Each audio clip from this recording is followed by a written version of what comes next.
to the people who are just waiting to say "I told you so," they were always going to be there. They were always going to be against this, and frankly, they're acting against the Iranian people, as far as I'm concerned. If they outlast President Trump, there is no, there's no guarantee that a future president will have this commitment to go in and hit them again. There's even a very sly argument I'm starting to see on Instagram and Twitter, etc., where somebody says, I know a lot of us thought this war was a good thing, but now you see it's not, and it's turned into a disaster. A deal with the regime could come in the form of surrender. And that's the kind of deal that President Trump should be looking to negotiate, is to get the regime to a point where they negotiate for their own lives.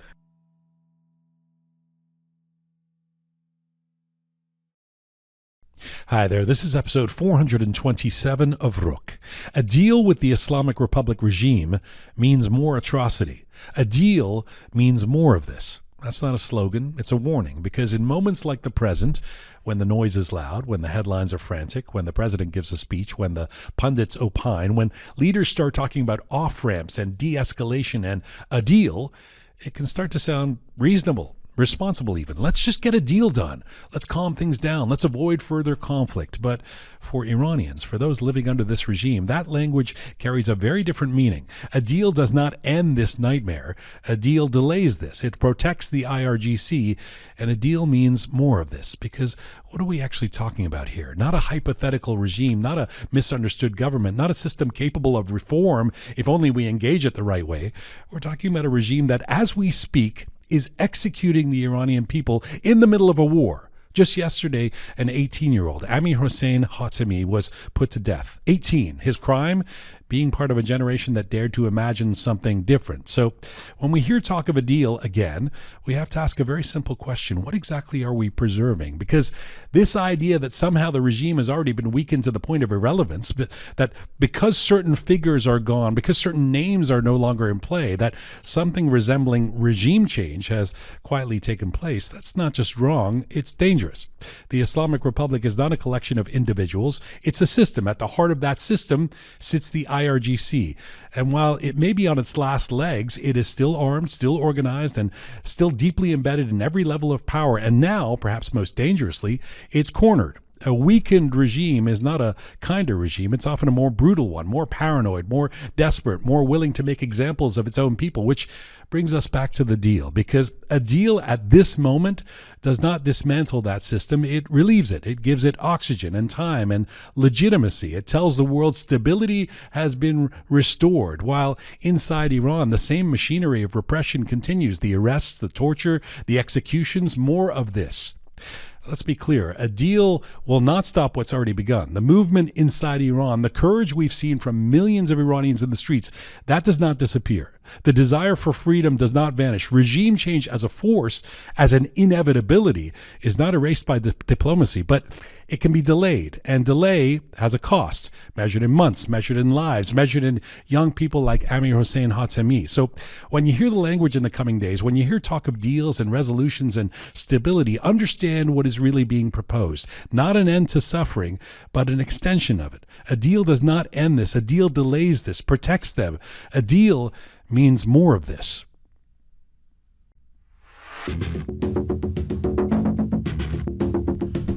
It's April 2, 2026. This is Roqe.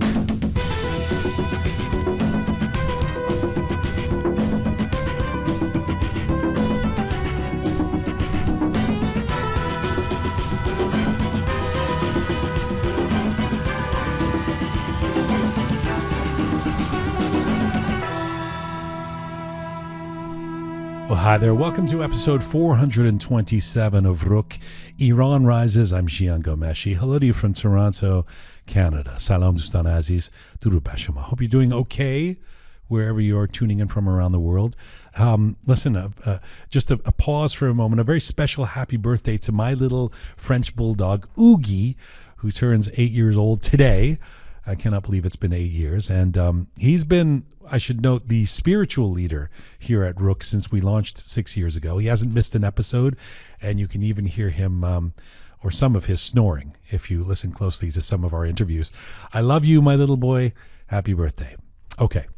This is the 23rd episode in our Iran Rises series, or 24th, maybe. This one entitled A Deal Means More of This. And once again, I want to note that events inside Iran and around the Iranian diaspora are moving at breakneck speed. And we should note that we are recording this episode at approximately 3:30 p.m. Eastern Time here in Toronto on Thursday, April 2nd. That's around midnight or a bit afterwards in Iran. And as always, we're sharing perspectives and conversations as up-to-date as humanly possible. So coming up on this 427th edition of Roqe, what I'd like to think is a sharp and timely conversation with Iranian-American policy expert Andrew Ghalili, who is from Nufti. He's joining us from New York. We want to unpack the real implications of talk of a deal with the Islamic Republic, Trump's new speech that just happened on the war, why attempts to engineer a so-called moderate transition within the regime are deeply flawed, and the current dynamics of the Iranian opposition in the diaspora and the growing role of Crown Prince Reza Pahlavi. All of that, let's get to it. This episode of Roqe is brought to you with the support of FamLuxy. FamLuxy is a cultural fashion platform dedicated to supporting and showcasing independent Iranian artists. In a time when Iranian voices and creativity face unprecedented challenges, FamLuxy stands as a bridge bringing the spirit of Iranian craftsmanship to the world. Every creation tells a story of art, culture, and individuality. By choosing FamLuxy, you support independent artists and meaningful design. In 2023, FamLuxy introduced the exclusive collection Glory Days at New York Fashion Week, featuring the King and Queen line, an artistic tribute to 2,500 years of Iranian imperial heritage and the timeless strength of our culture. You need to get one of these items if you haven't seen them already or got them. You can discover more and order your own FamLuxy wear at famluxy.com. Be unique by FamLuxy. Go to famluxy.com. Thanks to FamLuxy for honoring heritage, amplifying art, and standing with Iranians. This episode of Roqe is brought to you with the support of Avoca Chocolates.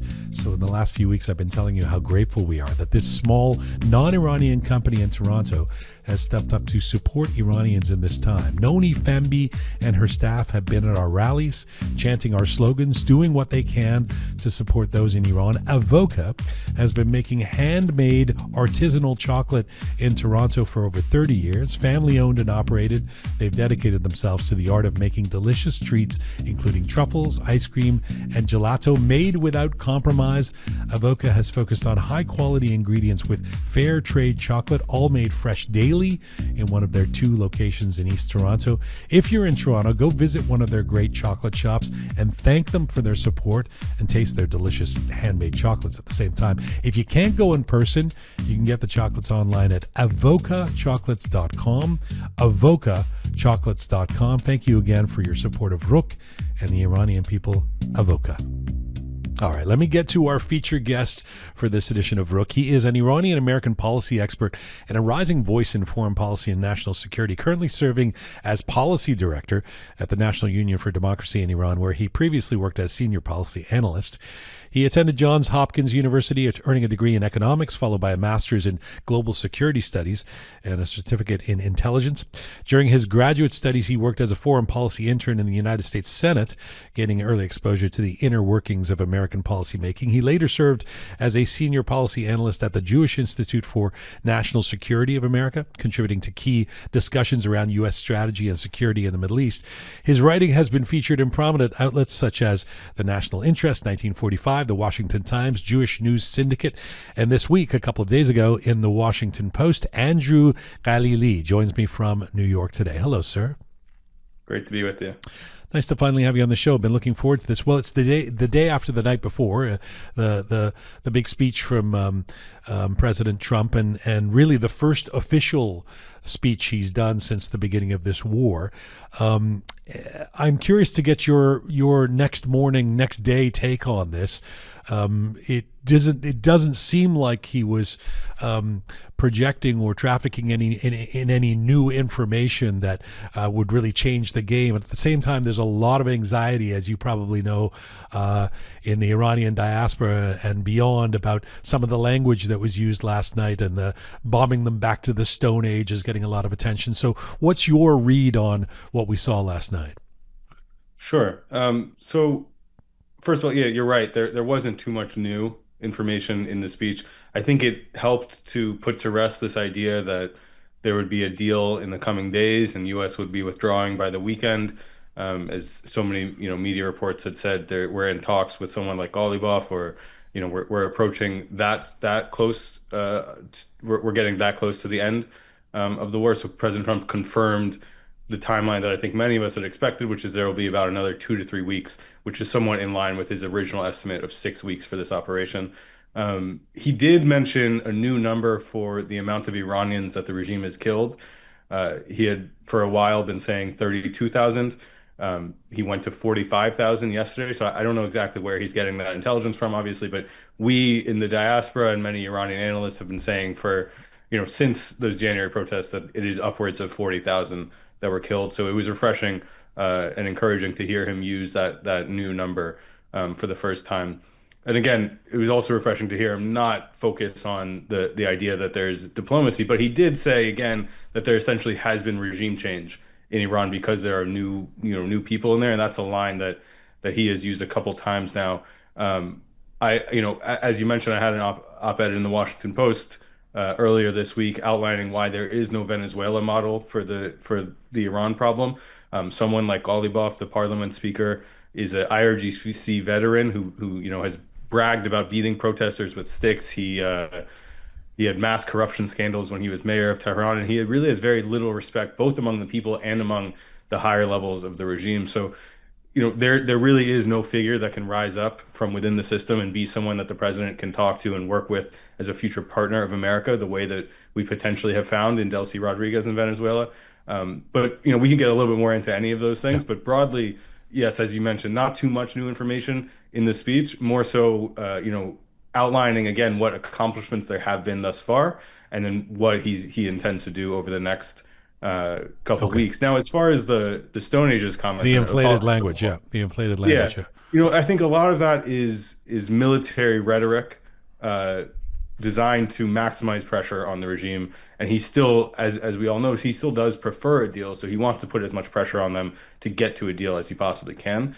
But, as far as returning Iran to the Stone Ages, the Islamic Republic has been doing that to its own people for the last 46 years. It plundered the wealth of one of the most resource-rich nations on earth. It has driven a third of the population into poverty. They've been under an internet blackout, on and off since January. In January, it was cut to zero at one point, which we had never really seen before. Now it's hovering about 1%, so people can pay very expensive prices for high-level VPNs and still get some, vague access. It murdered 45,000 of its own people, as we said.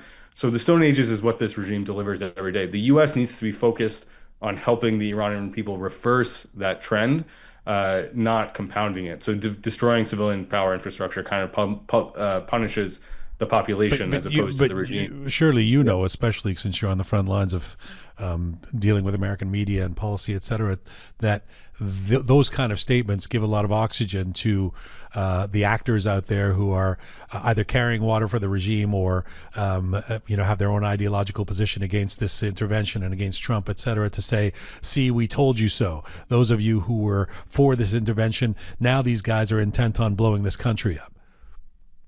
Yeah, look, there were always going to be a lot of people waiting to say, I told you so, if this went wrong. These are people who are frankly rooting against the United States. They were rooting against the Iranian people because their only solution was endless diplomacy, which we have seen fail for so many years over consecutive presidents. With that said, what we are trying to do is guide this war in the right way and ensure that the Iranian people are protected and empowered.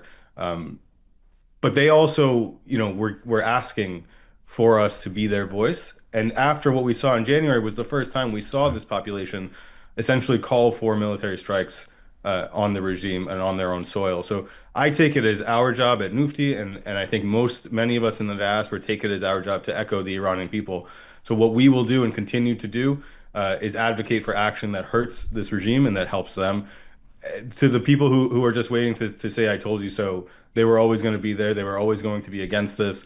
And frankly, they're acting against the Iranian people, as far as I'm concerned. That it's interesting that you mentioned that 45,000 number that President Trump gave last night.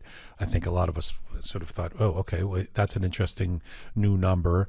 And obviously, we've heard all kinds of numbers over the last couple of months. I mean, I don't know exactly how these official speeches work. I know that certainly when he's saying something on an aircraft or, off the cuff, sort of in a scrum, he can't always be relied on to be giving the accurate, official numbers, et cetera. Last night it was a pre-designed, pre-written script that he was reading from. So I thought that was very interesting. And I couldn't tell, is this something that is based on new information that would validate a lot of folks who've been saying for a couple of months now that tens of thousands were killed? Or is this a Donald Trumpism of sort of a slight exaggeration or a need to sort of throw a big number out there? Because we've seen that's kind of the way he works sometimes. I would take it as more of the format now. If this was said on Air Force One or something more flippant, as you alluded to, maybe people could read it a different way. But in the same vein as the 32,000 number was originally mentioned, it does seem to be based on intelligence that he was given.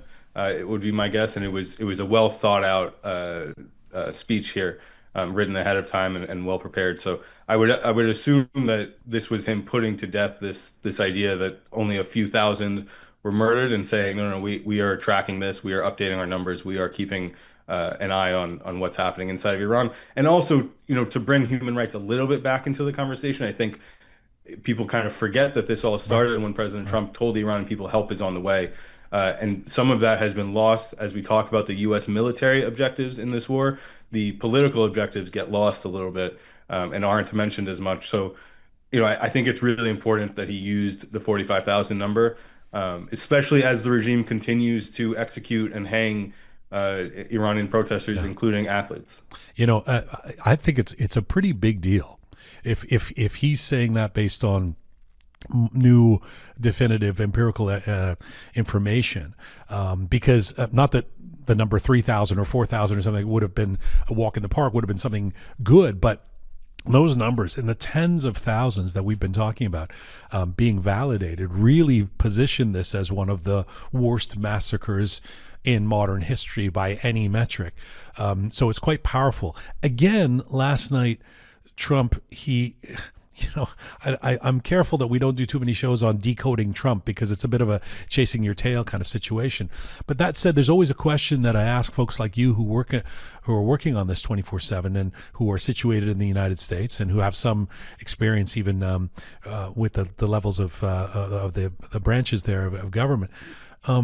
There's two schools of thought on this president and this whole exercise, and they kind of they're sort of based on where people are at in terms of supporting him or not. But there's one school of thought that says he doesn't know what he's doing, that this is all over the place, and they don't have a plan, and that he was banking on this being over in a few days, and and he's making it up as it goes along. And there's even been some high-profile Iranian pundits, as you know, who've actually written articles with the headline, "He's making it up as it goes along, doesn't know what he's doing." And then there's another school of thought that says this is calculated ambiguity, and that this has been a pretty actually well-structured and thought-out plan. As you say, it's actually even tracking with the 46 weeks, which he said on the first day. But that this is something that this deal maker guy, like him or not, is practiced at, that he throws these little bits here and there to keep people guessing. Which camp are you in? I mean, I think it's a little bit of both in the sense that, war can't be planned for, entirely. So things are going to happen that are going to change the plans as they go along. With that said, I do think the ambiguity is largely intentional. A U.S. official confirmed as much to Axios the other day, saying it's part of the plan is to, keep the regime on its toes. And and that has worked out pretty well for President Trump so far.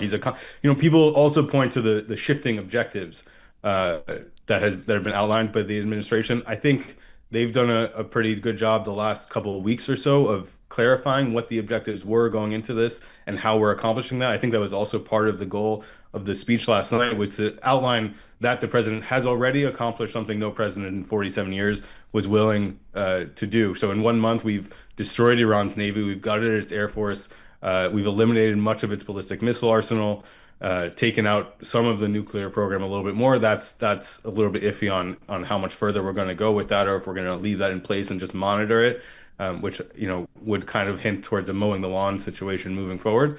But the reality is we're yet to see exactly how much of the strategy there was here, and it will depend on whether President Trump is willing to end this with the regime in place.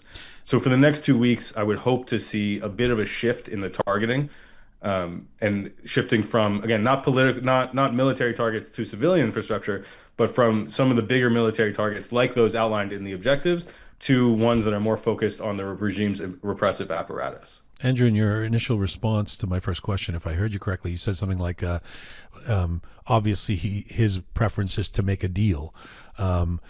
If that's true, that would be disheartening to a lot of Iranians who are hoping that there would be some objective here to also get rid of this regime entirely, notwithstanding the sort of silly language games that are being played around that we've already accomplished regime change, which I'm not sure who's buying that necessarily. But is that what you believe, that given his druthers, the president and this administration would prefer, if there's a deal to be made with Ghalibaf or whoever it is, it'll be done now? Yeah, look, I think that was always true for President Trump, including in his first term when he exhibited more support for the Iranian people than any president before. It goes back to the restarting nuclear talks and going through that process a couple times already during the second term. There's no doubt that the president would prefer a deal. He is not a warmonger by any sense of the means. He's willing to use U.S. military pressure to accomplish his goals when needed. But if he can accomplish these goals through a deal, I don't think there's any doubt that that's what he would prefer to do. Now, the regime has shown him that they are not willing to play ball in that sense, and they're not willing to agree to the kind of deal that he would want.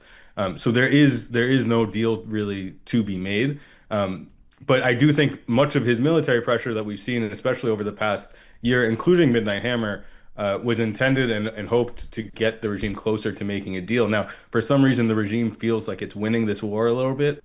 I think some in American media might echo that, which is just clearly false. But that's where they're coming from a little bit, where they don't feel like they can be taken out. This is a survival tactic for them. So what they're going to continue to do is buy time, and they're going to try to get a deal on their side that allows them to just outlive President Trump. He doesn't seem willing to agree to that. He seems to understand who this regime is and what he's dealing with. But we have to keep, ensuring that the Iranian people also won't accept any figure from within this regime, and that there is no one within this regime who is able to deliver on the promises that Trump is looking for. But there should be no illusion that President Trump is willing to, stick around in Iran for a year or two. This was always intended to be, as he said, up to a 6-week operation or so. And then after that, it's going to be left up to the Iranian people with perhaps some assistance from Israel moving forward. I was going to say, it doesn't necessarily follow that if the U.S. pulls out or that Israel is out too, does it? No, I mean, it could, for sure. It did during the 12-day war. We saw President Trump, curse at what was happening when he heard 12 more planes were on the way on the last day. So it definitely could if he applies that kind of pressure. He does have that leverage if he chooses to use it. But I think it would be a big mistake, given that Israel and the United States have established air dominance over Iran right now. The once implausible scenario of Iranian protesters taking to the streets and Israeli drones kind of hovering above them, ready to hit the Basij as they come crack down on them. That's a real possibility right now. That's something that could actually be done. So I think it would be a mistake to lose out on that opportunity. And that goes back to what we need to see to actually accomplish regime change here, which is targeting the Basij, targeting the IRGC, targeting the rest of the repressive apparatus and the intelligence infrastructure, and getting internet back on, all leading to a point where the opposition leader, Crown Prince Reza Pahlavi, can call for people to take back to the streets. Okay, perfect. Uh, yeah. Perfect. That's exactly where I want to go with, Okay. in terms of what, where you see things playing out. First of all, just to go back to your Washington Post piece this week with Behnam Taleblu, it's a powerful piece where you're explaining why the Venezuela model doesn't happen, and or can't necessarily be easily applied to Iran. Talk to me about that. The fear that a story could be sold around, well, we did it. We got rid of the supreme leader. We knocked out some military targets and we're gone now. And with that said, where you believe we're actually at. I mean, if there's anxious Iranians around the world listening or watching this going, is this going awry? Is this, are we out of hope? You say what? My main advice would be we should all always be nervous that that's a possibility. From the beginning, that was a possibility. We knew that President Trump may try to look for the Venezuela option. We shouldn't be reacting to everyday news and saying, "Oh no, he's talking to Ghalibaf now. It's going to happen." As we've seen with President Trump, he's going to exhaust all options. He's going to look at all options and see where they go. So I think that nervousness and anxiety should kind of be a constant thing as it has been for me throughout. Now, again, I would look at his speech last night and see what was not emphasized was this idea of diplomacy and a deal being made.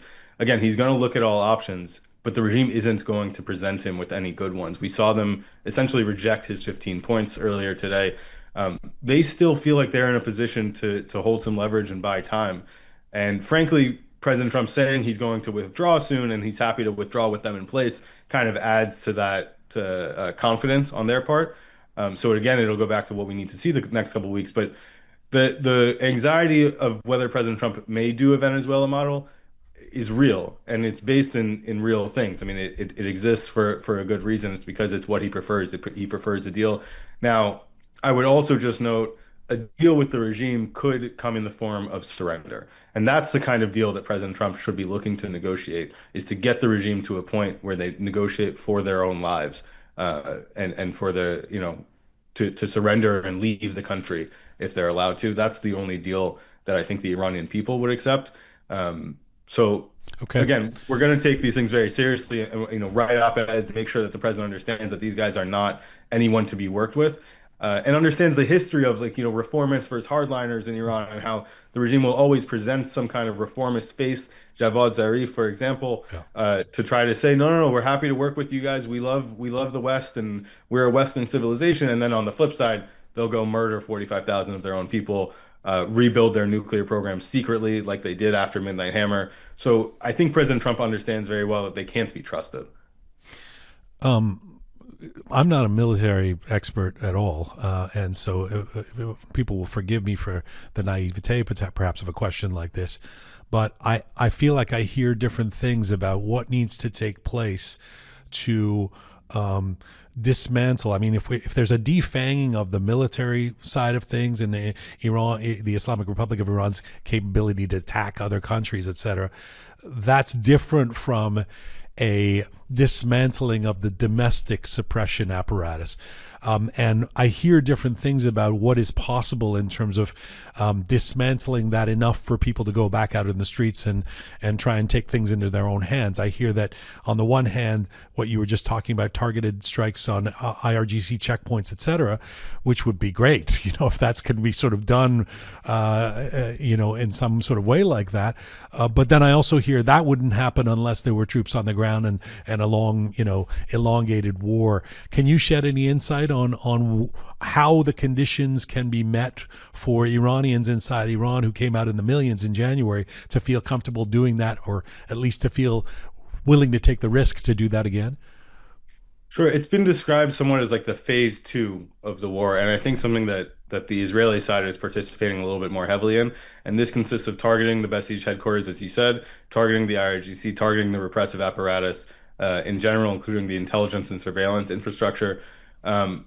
Now, this started already, frankly. We've seen reports that Israel was getting intelligence from inside Iran, from average Iranian people, of where the Basij checkpoints were, so that they could go hit it.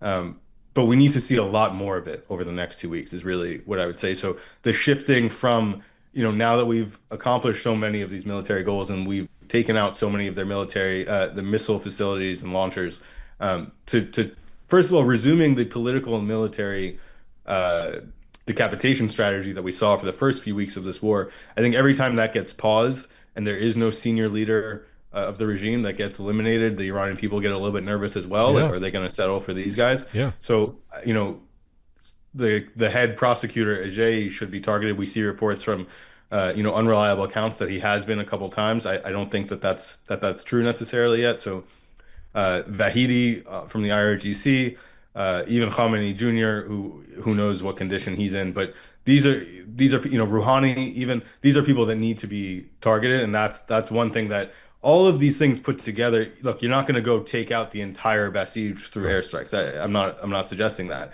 but for example, by hitting the commanders of one Basij area, the rest of the lower level people, it's easier for them not to show up to work. There's less accountability. It's less likely that they'll get called in and arrested or executed for not showing up to work. So that's one form of the defections that we're starting to see because the Basij is being hit so hard. They're unable to be fed increasingly, unable to be housed. They don't feel safe at headquarters. We see videos of people driving by playing sounds from loudspeakers of drones overhead, and the Basij start running. So this fear alone adds to the incentives for defections. And so when you combine the weakening through actually killing these forces, the incentives for defections, both defections of not showing up, but also to join the people and to join the opposition through the Crown Prince's platform that he has set up, and then eventually, again, the people rising up. There is a path here with continued support from the U.S. and Israel for the people to successfully rise up and actually have somewhat of a more level playing field with the regime's security apparatus. Andrew, you mentioned executions before. I mean, today we also had the heartbreaking news of another kid, a young kid, 18-year-old Amirhossein Hatemi, being executed by the regime in Iran. I mean, we all know how horrible this regime is and it's capable of doing these things. Talk to me about what the point of doing this right now is. In the middle of a war, in the middle of a propaganda battle, what is this serving to hang to kill an 18-year-old kid that is going to be the focus of social media around the world for the next 24 hours, at least in the Iranian space? Well, it's a message, honestly, to both the Iranian people, but also to President Trump, who has said multiple times, "Don't execute your people. I'm watching you," and made that. I mean, again, it's been a little bit de-emphasized over the past month, but they're aware that was a red line that he drew and that he is watching that. So they're kind of saying to him, "We're going to do whatever we want. You can't do anything about it." Which I would hesitate them to continue mocking President Trump as they have done for so long, including Ghalibaf, for example. But I think the stronger message is to the Iranian people. They're trying to do what they always do when they face external pressure, which is remind people internally that they still have power, that they're still willing to use that power in the most brutal and evil ways. So I would hope that the world pays attention to this. I think part of why they're doing it also and why they feel so emboldened to do it is that when this happens in Iran, for some reason, it doesn't get a lot of media attention. It's not covered by some of the more progressive circles in the West that typically would cover such things. So that's been something that's really disappointing, I think, to many Iranian Americans. It needs to be emphasized and talked about more. Otherwise, the regime does feel more emboldened to continue doing these things. Let me ask you about the Iranian opposition and the diaspora in particular, sitting where you are, say, in the United States, and there's a lot of Iranian Americans who are mobilized in one way or another right now. Perhaps it's something of a leading question because obviously you work at Nufti, and we know that Nufti is supportive of Crown Prince Reza Pahlavi and his plans and strategies. And I'm asking you the questions, and I've made it clear that I believe that the Iranian people have called for Crown Prince Reza Pahlavi to be at the very least, the leader of the transition. So we're going to have to try to be as objective as possible here. But I saw two things happening this week. I thought a good look other than for those who just write off CPAC as sort of some right wing thing or something. But I thought it was a good look for Crown Prince Reza Pahlavi at CPAC. It was a solid speech. You saw American politicians, I believe, taking note of that, and if they didn't know who he was before for some reason, or the kind of impact and popularity he has, I think they might have noticed that. There was another good speech at Liberty University, I think yesterday or the day before.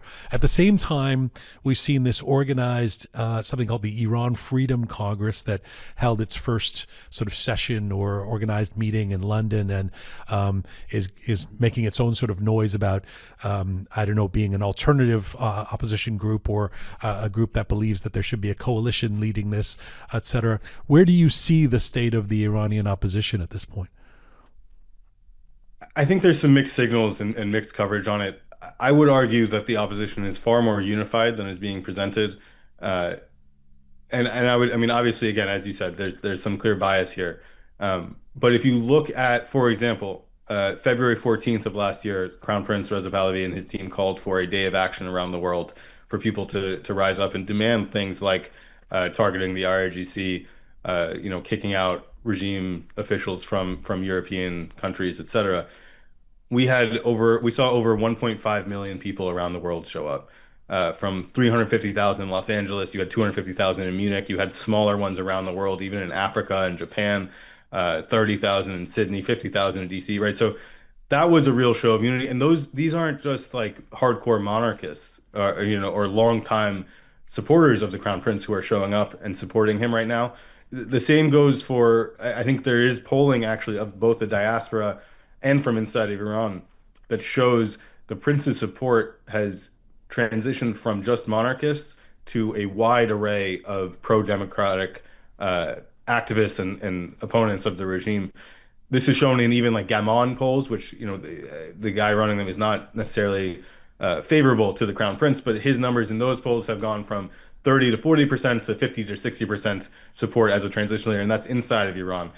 We saw a poll And from by the way, yeah. unquestionably true here in Toronto. If we were on that demonstration of 500,000 people, we certainly remember that 3 years ago or 4 years ago during Women Life Freedom, there was not that kind of unity around one flag and carrying one person's face, et cetera. So that's so those are not all hardcore not monarchists that have been there.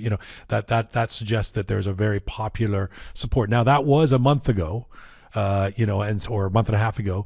And so part of the narrative now is, well, that's shifted, that's changed. And you'll see there's even a very sly argument I'm starting to see on Instagram and Twitter, et cetera, where somebody says, I know a lot of us thought this war was a good thing, but now you see it's not, and it's turned into a disaster. I'm not sure that people propagating that were actually people who were on the side of this in the beginning, but it seems to be playing to some sort of sympathy of this has been a mess and everybody should retreat now, and which leads to this kind of Congress. And I'm sorry, I would cut you off in the middle, but I was talking about that the only empirical things we've seen have been the popular support, but that's not the narratives we're hearing that are being thrown out there. Yeah, look, I mean, there's no evidence that the support has shifted. I don't, the idea that they're running with assumes some sort of like ignorance on the part of the Iranian people and those who are calling for the war that they thought, this would be perfectly done and that there was no risks involved. This is silly. I mean, of course there are risks involved with war. The point was that after what we saw in January, after so many attempts at dealing with this regime through diplomacy, that this was the best shot to get to actual regime change. I think part of what we've seen over the last 3 years that explains the prince's popularity now is that his team came up with a real plan. They showed that they actually want to get to democracy, and that earned the trust of so many people. That trust doesn't just get evaporated over a couple of weeks like that. So and I would also point to a poll from I think a week or two ago from Paya, which again isn't someone a group necessarily favorable to the Crown Prince, but it showed pretty wide-ranging support among the Iranian-American diaspora for the Crown Prince, for the war as well. I think some people are probably going to point to a NIAC poll. The obvious bias there should be well known amongst the Iranian-American community, at least. Paya does not have any sort of bias in that sense. So I would point to their polling, and I think Nufti will share some of that as well soon. As far as the Freedom Congress, they're mentioned in that poll. I think they got about 3% support, whereas the Crown Prince got upwards of 60%, I believe, in terms of both strong and mild support.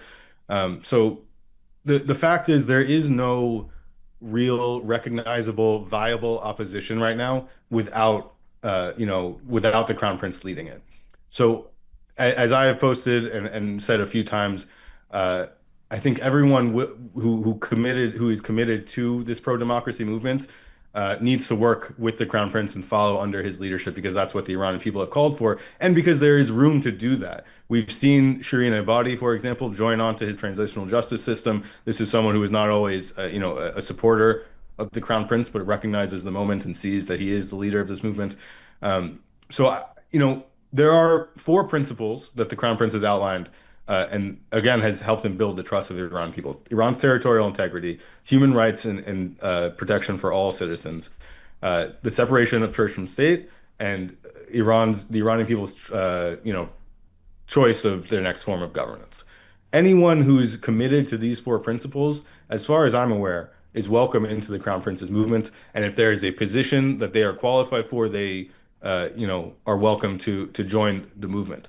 So that is where I think the opposition needs to be headed, and it should be done organically by the Iranian people themselves, and by the diaspora organizing themselves.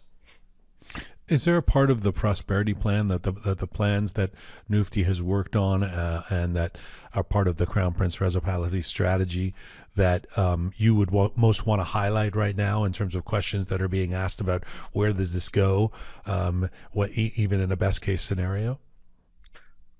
I would highlight the fact that the end goal of it is very clearly a democratic referendum, at which point the transitional government dissolves.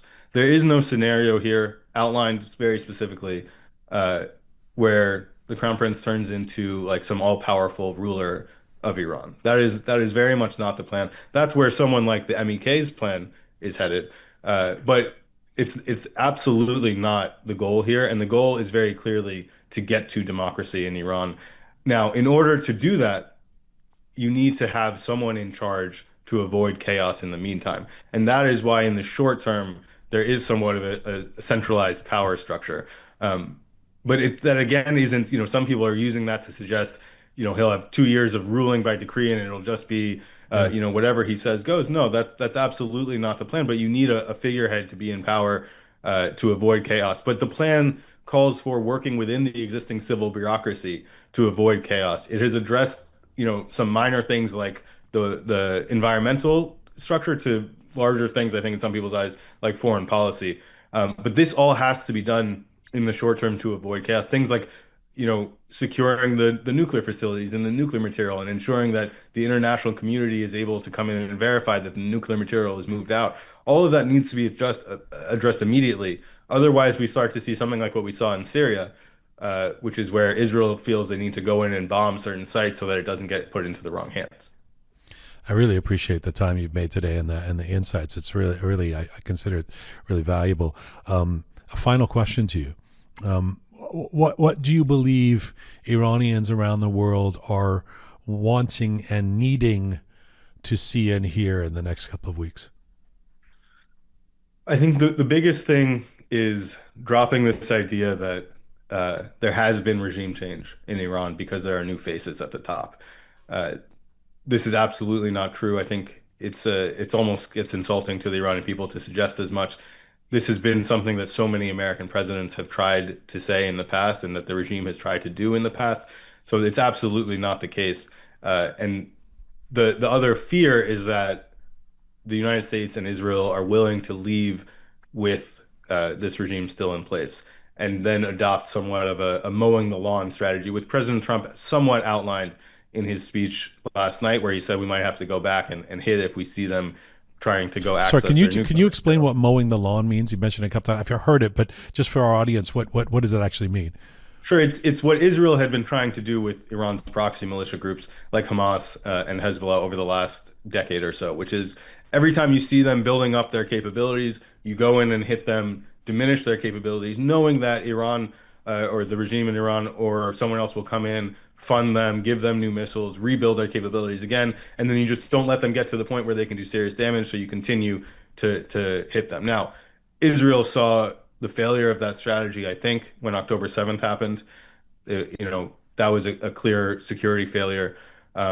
And then on the U.S. side, to try to suggest that this is possible with the regime in Iran, I think is a big mistake, because we will never have Donald Trump as president again, right? We will never have someone with his credible deterrence, credible threat, and ability to deter the regime. So if they outlast President Trump, there is no, if there's no guarantee that a future president will have this commitment to go in and hit them again. So they very will likely resume their nuclear program as soon as they are able to. They will rebuild their missiles and missile infrastructure as soon as they are able to. They will continue to rebuild and refund their proxy groups as soon as they're able to. I think what Secretary of State Rubio outlined about 10 years ago when he was opposing the Iran nuclear deal, which is that the regime is on its way to becoming the North Korea of the Middle East, both internally and externally. I think that threat would remain or even intensify if we leave with this regime in place. That's really good to have you on the program. Thank you for making the time, and I look forward to doing it again, to be continued. Thanks for this, Andrew. Thanks so much for having me. Khodafis.